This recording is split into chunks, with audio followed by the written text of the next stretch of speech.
ஓம் சக்தி. சென்னையில் இங்கே அறுவழி சித்தர் அப்படி சொல்லி ஒருத்தர் இருந்தாருங்க. அவர் ரோட்டோரமாக இந்த குப்பமேடு பகுதியில் ரொம்ப அழுக்கான உடைகளை போட்டுட்டு உட்காந்துருப்பாருங்க. அவர் தன்னிடம் வரும் பக்தர்களுக்கு அவர் நன்மை செய்து கொண்டு இருந்தாருங்க.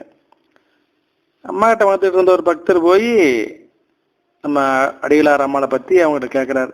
பங்காராமாவை பற்றி கேட்கும் பொழுது அந்த சித்தர் சொல்கிறாரு, அவர் டேஞ்சர் லைட், அவர் ஆணே அல்ல பெண், ஐந்தலை நாகம் அப்படின்னு சொல்லி சொன்னார். அப்புறம் பாருங்க, நம்ம ஆலய புகைப்படக்காரர் அவர் வீடு கட்டலாம்னு சொல்லி ஒரு இடம் வாங்கி போட்டிருந்தாருங்க. ஆனால் கட்டுறதுக்கு நேரங்காலம் வரல.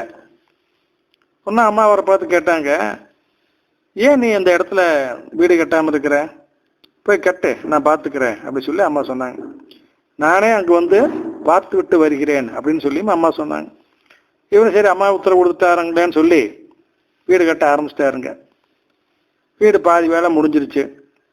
இந்த நிலையில் மறுபடியும் அவர் அம்மா பார்க்க சந்தர்ப்பம் கிடைக்கும் பொழுது அம்மா கேட்டாங்களா, நானே வந்து பார்க்கன்னு சொன்னல்லவா நேற்று இரவு உன்னுடைய கட்டடத்துக்கு வந்து நானே பார்த்துட்டு வந்தேன், மேற்கொண்டு நீ அதை பற்றி எதுவும் கேட்காதே அப்படின்னு சொல்லி அம்மா சொன்னாங்களா.